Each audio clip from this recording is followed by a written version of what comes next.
everybody are usually around the beginning of the year, they'll go into the gym or make a list of goals they want to do, a New Year's resolution and so forth. And then by the time Valentine's Day rolls around or whatever, like, oh, life gets in the way, or it's one thing after the next. You got people that are not satisfied with their results. How, in your experience, or what would your advice be to somebody out there putting together a New Year's resolution, whether it's to lose weight or put on muscle or get to a healthier body, on how to put together a fitness plan that works and that can last? So my advice to someone that's going to take, the time to put together a program for the New Year's resolution would be set small goals. The smaller the goal, the more achievable they'll become. If you come right out of the gate with a real steep goal, say for someone looking to lose weight, say you wanted to lose 30 pounds. Well, don't tell yourself in your brain that the end goal of being 30 pounds, there's no little steps you can take along the way. For someone who wants to put muscle on, strive to make maybe 5-pound progressions in whatever lifts that you're trying to achieve, like a PR or a personal best. We tend to find, especially around this time of like that holiday, everyone's eating, everyone's celebrating, friends, family, and loved ones, and then January 1st comes, and they're like, okay, well, I got to hit the panic button. I have this new goal. I have this new me, this new outlook on life. Let me go and just jump off the deep end and see what happens. Well, like you said earlier, it's kind of really hard to achieve those goals when you've not really ever taken the steps necessary to secure a new habit. Why I say habit is because most of our daily routine is habit. And if we don't break the habit, February comes around and March comes around, we're probably going to fall back into those bad habits. So by making a small goal, you're going to be able to change your habits, and then that is going to lead to your success. From my experience and with our clients, what we do is we try to take, instead of weight, we try to take measurements once or twice a week. Why do we do that? Because, well, the scale doesn't necessarily always represent the success that you're making. A body can fluctuate between 5 and 7 pounds daily. So if you go into the gym one day at 5 in the morning because you woke up early that day, you look at the scale and you go, wow, man, I lost, 2 pounds. I feel great. And then, a week later, instead of going in at 5 a.m., you go in at 5 p.m. And all of a sudden you go, oh my God, I gained 7 pounds. I don't know, what am I doing wrong? That's when frustration sets in. That's when you tend to lose all that momentum that you're making with all these, new choices that you've done. It's safe to make long-term goals as well as those short goals of, a few pounds here or there? Yes.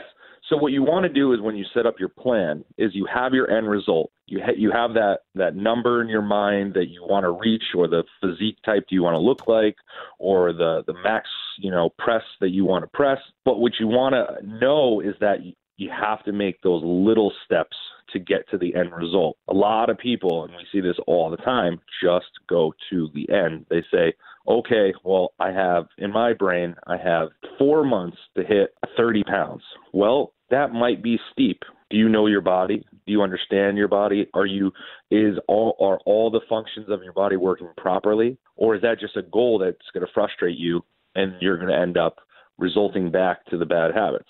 So you always want to have that end goal down on paper, but you always want to make little progressions to get there. So if I'm driving, right, and I'm driving my car to, California, well, the end goal is California, but I'm going to hit a lot of states in between, and there's a lot of good things to see in those states, and I'm probably going to have to get gas, right? So I'm going to have to fuel my body, see those sights, right? It's the same with your progression in your journey through fitness. You want to take your measurements weekly or biweekly. You want to make sure that you're changing habits. Instead of maybe drinking that soda at lunch, or even a diet soda at lunch, maybe having water. Instead of maybe skipping breakfast 3 days a week, let's start by not skipping breakfast twice a week, not skipping breakfast once a week. Instead of eating out 3 times a week or 4 times a week, maybe I only eat out once a week. Instead of drinking alcohol, maybe 5 days a week, you come home, you have a beer, maybe you taper back, right? You only go to the bar once a week or twice a week. Or if for those people who are already a little bit more advanced in their goal setting, well, maybe I eat really, really well Monday through Saturday mid-afternoon. Okay, I've done everything I needed to do. I've watched exactly what I was putting in my body. It's all wholesome ingredients, real food, right? Now there's a family event or there's a social gathering Saturday night. I can relax a little bit and have fun, enjoy family, friends, and loved ones and not feel bad. And I won't crush what I'm doing. So that's what we kind of teach when we're doing this. It's all about habit changing and understanding that little goals lead to big goals. Little things over time will lead to the end result. So it's always important to put that goal down on paper, but also have in mind that it can't be something unachievable, especially when you're starting off. Based on everybody's built differently, but based on who that person is, what their goals are, how can they put together the proper workout plan in trying to, whether their goals are to lose weight or to gain muscle, or they need to do it by a certain date, or you hear a lot of stories maybe about brides to be wanting to lose some weight before the wedding picture, or grooms, or people wanting to obtain fitness goals that seem unreachable at the time, or trying to look like the model on the cover of a magazine or Sports Illustrated, or an athlete setting too high of goals. How can people properly shape their workout routines in accordance with how their body is, and in doing so, how quickly can they get to that? Oh, that's a great question. I mean, what we tend to teach, and I've worked with numerous brides, numerous athletes, upwards of over 250 different athletes from different sports. Worked with bodybuilders, and we have a guy that works with us who trains primarily bodybuilders. We've had older women, lose tremendous amounts of weight just as an overall health goal. What I would say to anyone starting and, looking at the magazines is to first put in perspective that, the person on the magazine didn't get there overnight, and you're not going to get there overnight, right? And you, being the individual person, are the only people that know their body the best. No one else knows your body like you do. You know what makes you feel good, what doesn't make you feel good. You know your sleeping routine, your eating routine, all these things. Knowing that, that's when you can put your plan into effect of, if I have a certain goal, I have a certain time, I have a timeline in which I want to achieve my goal, I have to make the necessary steps to do that. Now, a lot of people are misinformed. They don't have the knowledge. So what you would first do is seek out someone or a professional, or even do the research behind it. What do I need to eat? What do I need to sleep? What do I need to train? Now, having those three factors, eating, sleeping, training, right?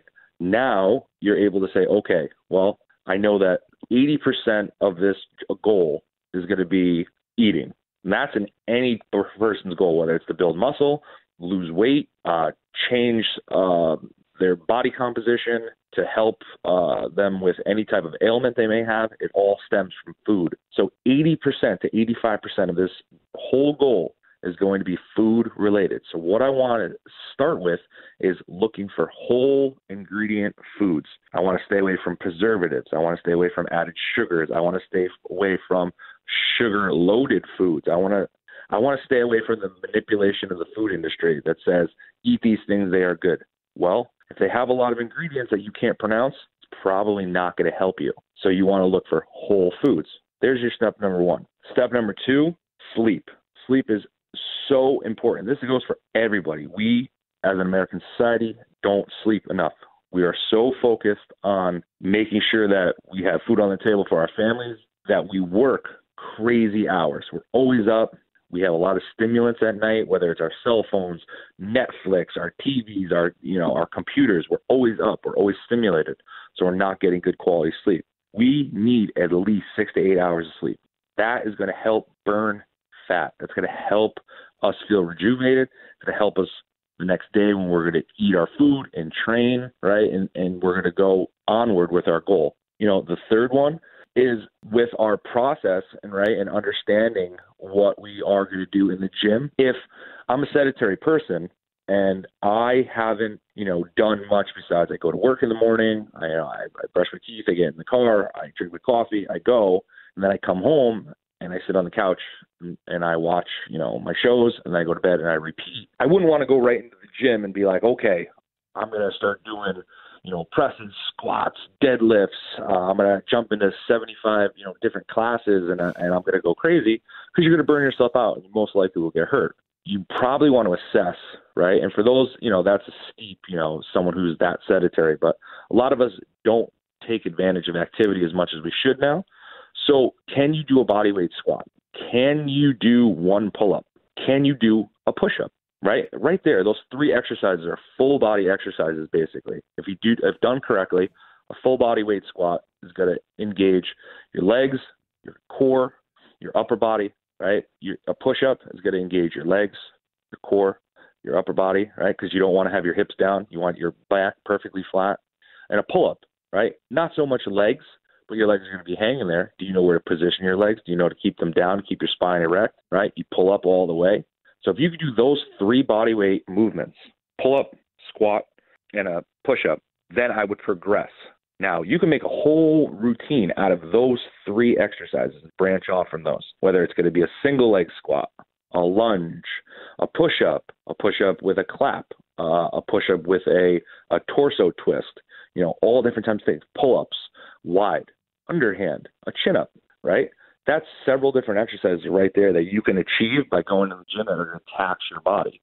For more advanced people, right, understanding that, what is my goal, right? If it's the person who's trying to put the muscle on, you want to make sure that the rep range is appropriate to the goal. You're not going to want to go in there and, do 4 sets of 10, right? Because that's not going to get you the result needed.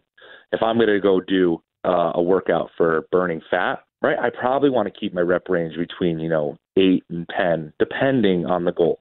So it's all understanding and knowing what your body has to offer and what is realistic. Again, if you go into a gym and you don't understand or don't know what you're doing, the best thing to do is ask, or if you don't ask, come prepared. Have a game plan. Write down 5 to 7 exercises that that you can handle easily and safely, and do those 2 to 3 times a week, and then branch from there.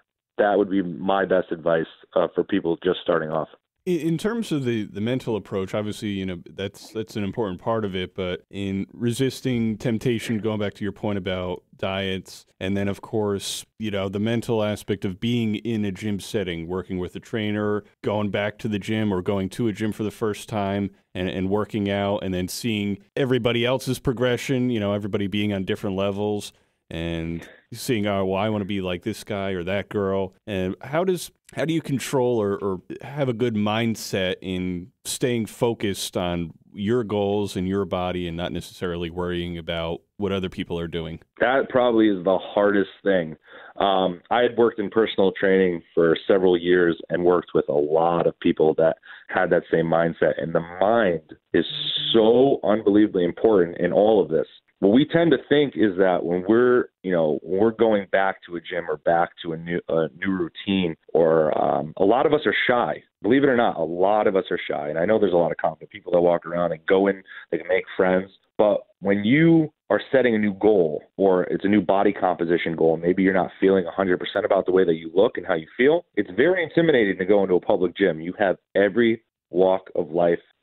There's in shape people, there's not in shape people, there's CrossFit athletes, there's bodybuilders, there's real, there's so many different people. The main thing that you have to think about is that if you see somebody that you want to be like, you have to understand in your brain, deep down inside in your heart of hearts, they had to start at the base themselves. You're just at the base. You could be that in 5 months, 10 months, 2 years.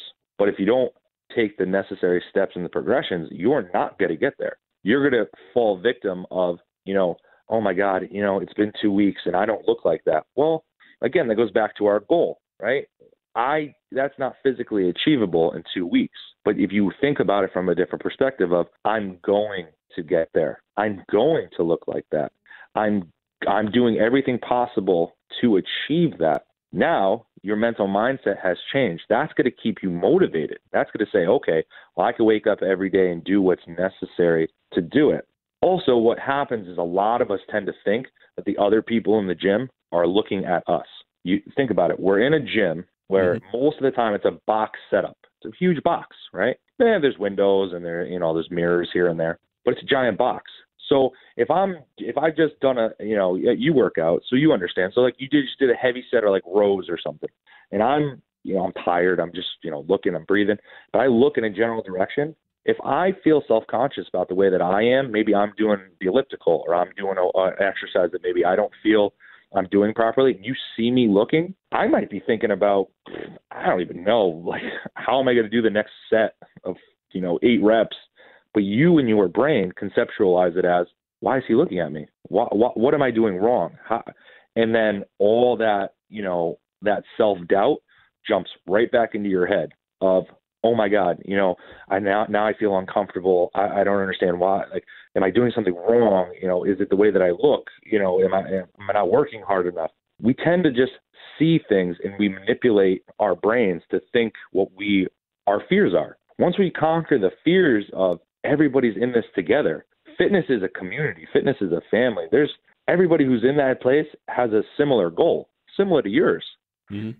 If you look at it and talk to people and are open-minded about the situation and say, what drove you, you meet somebody and say, what drove you here? Well, I want to lose 10 pounds. You may want to lose 20, but they want to lose 10. This person might be a bodybuilder getting ready for a show who might lend a helpful hand to say, hey, maybe you should, try this new exercise or do this. Or if it's a staff member, and everyone's always afraid of the staff members because they're like, oh my God, this person knows so much about exercise. They know so much about what I'm doing, and they're going to critique me and judge me. They get paid. They're getting paid to help you. That's their job. You should want their help, right? So we have to, it's that mental mindset of self-doubt and fear about starting a new goal that ultimately reverses everything and sets us back into bad habits because we get so frustrated and so psychologically psyched out on our own that by the time February comes, because we, looked at that guy who was doing 50 pull-ups and now we can still only do one, we go, this isn't for me. I'll go back to my bad habits because that is my comfort zone. That's what makes me, feel comfortable. It blocks me away from any type of outside critique and criticism, and I can live perfectly fine without anybody judging me. It all comes down to that mental mindset. If you change your thinking and perspective, you will reach your goal. And that's so important. And a lot of people don't quite understand that, especially, young trainers. I've been there. You don't understand someone's mindset. When you break the mindset, you break the habit, your clients and anyone will get the results that they want because they will be motivated every single time they come to want to do it. They won't be like, I don't know, my kid's got, I got to pick my kid up. I don't know if I'm going to make it today. Mm-hmm. They're going to be like, nope. They're going to say, I'm going to be there. Why? Because when I go there, I feel empowered. I feel like I'm reaching my goal. So that's what it really boils down to. And that's how you can build a better mental mindset. It's all about just saying, I am at step one. Before you can run, you got to crawl, right? If I understand that, every time I make a new progression, right, I go from crawling, I go to walking, I go to jogging, I go to running. And by the end of it, I'm sprinting. I'm there. I'm getting there. But if I try to go from crawling to running, I'm going to fall a few hundred different times. And if my mental mindset isn't right to get back up, I'm going to quit. So that would be my advice.